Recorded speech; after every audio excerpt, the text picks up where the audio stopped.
Hi అందరికీ. అందరూ ఎలా ఉన్నారు? అందరూ బాగుండాలి, అందులో మనము ఉండాలి. Telangana special snack item, one of the most favourite dish సర్వపిండి. దీనిని బియ్యపిండి కేవలం సింపుల్గానే కాకుండా అందులో ఇంకొంచెం హెల్తీ మిక్స్ చేద్దామా, అదేనండి సోరకాయ సర్వపిండి. సో మన ప్రాసెస్ ఏంటో చూద్దామా? వీడియోని చివరి వరకు చూడండి, అస్సలు స్కిప్ చేయొద్దు. And welcome to Saranya vlogs. Please like, share and subscribe to our channel. మీరిచ్చే ఒక్క లైక్, ఒక్క షేర్, ఒక్క సబ్స్క్రైబ్ బట్టి మన ఛానల్ గ్రోత్కి యూజ్ అవుతుంది. సో ఫస్ట్ ఏంటి అంటే సొరకాయని ఇలా చిన్నగా తురిమి పక్కకు పెట్టేసుకోవాలి. సొరకాయ తురుములో బియ్య పిండి వేసి కలుపుకోవాలి.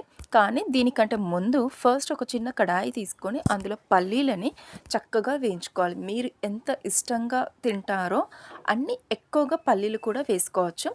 సో ఇది మనం ఆల్రెడీ మన కిచెన్ స్టోరేజ్ ఇంగ్రీడియంట్స్ వీడియో ఉంది కదండి, పదార్థాలని ఎలా స్టోర్ చేసుకోవాలి అనేది. సో ఆల్మోస్ట్ లైక్ ఒక 30% అన్నది నేను పల్లీలను ముందే షాలో ఫ్రై చేసి పెట్టాను. ఇప్పుడు మళ్ళీ ఒకసారి ఫ్రై చేస్తున్నాను. అండ్ ఇది శనగపప్పు అండి. మినిమం ఒక 3 అవర్స్ మనం నానబెట్టాలి.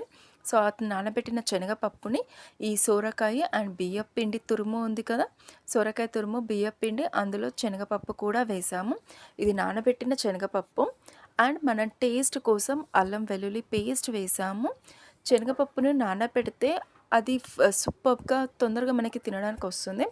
అండ్ టేస్ట్ కోసం సాల్ట్, లైట్గా పసుపు, ఎక్కువగా పసుపు వేయకండి ఎందుకంటే మొత్తం అంతా ఎల్లోయిష్గా ఉంటుంది. లైట్గా పసుపు అండ్ టేస్ట్ కోసం మిర్చి పౌడర్. నేను పచ్చిమిర్చి వేయట్లేదు, మొత్తం మిర్చి పౌడర్ వేస్తున్నాను. అండ్ లైట్గా గరం మసాలా అండ్ కరివేపాకు, జీలకర్ర. పల్లీలను మనం ఫ్రై చేసాం కదా, ఆ పల్లీలను పొట్టు తీసి వాటిని 2 చెక్కలుగా స్మాష్ చేసి ఇప్పుడు ఈ మిశ్రమంలో కలపాలి. ముందే చెప్తున్నానండి, మనకి సొరకాయలో వాటర్ క్వాంటిటీ ఉంటుంది కాబట్టి ముందుగానే వాటర్ అస్సలు వేయొద్దు. అండ్ నన్ను అడిగితే అసలు వాటరే వేయొద్దు అని చెప్తాను. ఎందుకంటే సొరకాయ ఫ్లేవర్ మనకి రావాలి అన్నప్పుడు మనం ఎక్కువగా వాటర్ వేసి ఎక్కువగా పిండి వేసామనుకోండి, అది బియ్యం పిండి స్నాక్ లాగా ఉంటుంది కానీ సొరకాయ ఫ్లేవర్ అన్నది ఉండదు. సో మనకి ఎంత అయితే పిండి పడుతుందో ఆ సొరకాయ గుజ్జులోని పిసుకుతూ ఉంటే మనకు ఆ వాటర్ అన్నది బయటకు వచ్చేస్తుంది. సో దాన్ని బట్టే కొద్దిగా పిండి కలిపి, ఒకటేసారి మొత్తం పిండి వేయొద్దు. కొంచెంగా పిండి కలిపి ఇలా మనకి చపాతీ పిండి మాదిరిగా గట్టిగా ఉండేటట్టుగా చూడండి. దీనిని ఒక 5-10 మినిట్స్ అలా పక్కకు పెట్టేసేయండి.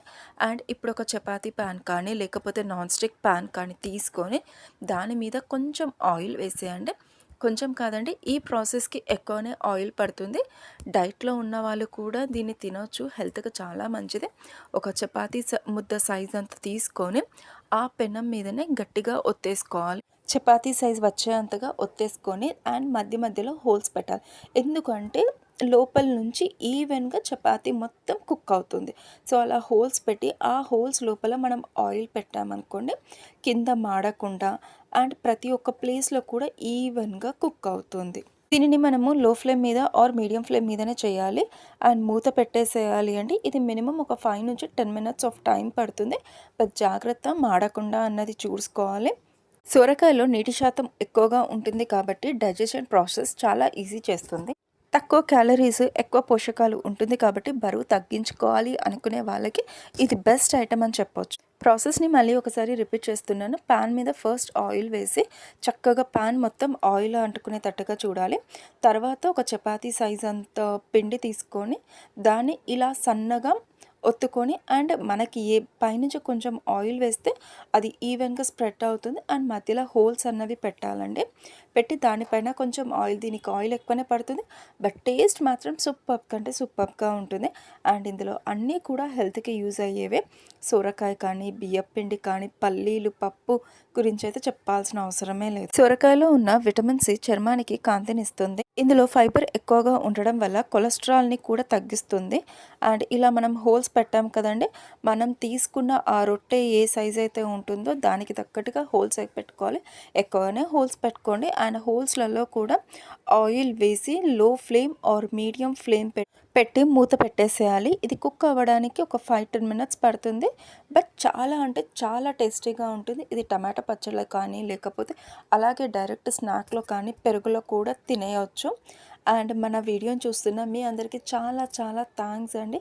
ప్లీజ్ అండి మన వీడియోస్ని సబ్స్క్రైబ్ చేసి చూడండి. మీరు ఇచ్చే ఒక్క లైక్, ఒక్క షేర్, ఒక్క సబ్స్క్రైబ్ బటన్ మన ఛానల్ గ్రోత్‌కి యూజ్ అవుతుంది.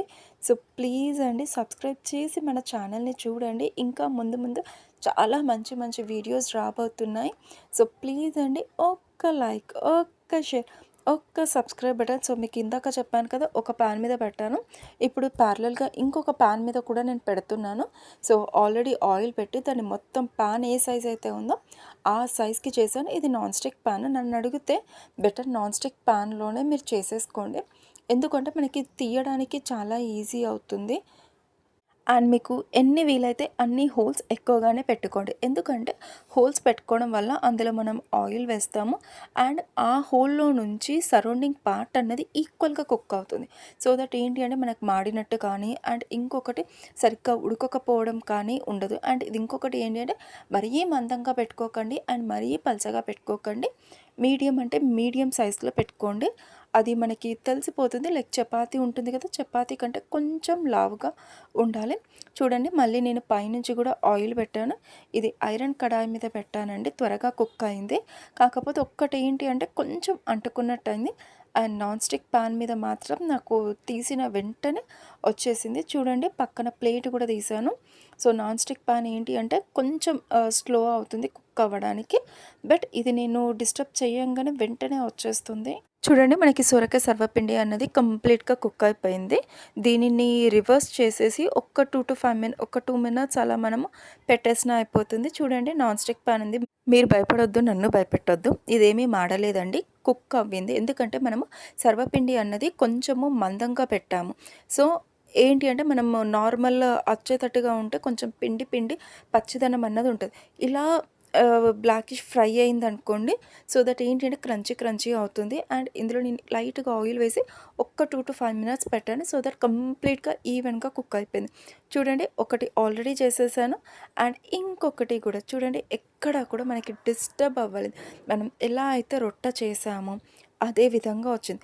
దీన్ని పిల్లలకైతేనేమో టమాటో సాస్‌లో లేదా పెరుగులో అండ్ మనం ఇలా డైరెక్ట్‌గా కూడా తినేయొచ్చు. లేదా స్పైసీని ఎక్కువగా ఇష్టపడే వాళ్ళు టమాటా పచ్చడి, మామిడికాయ పచ్చడిలో కూడా పెట్టుకోవచ్చు. సో, మన వీడియోని చివరి వరకు చూసినందుకు చాలా థాంక్స్. ప్లీజ్ సబ్స్క్రైబ్ చేయండి.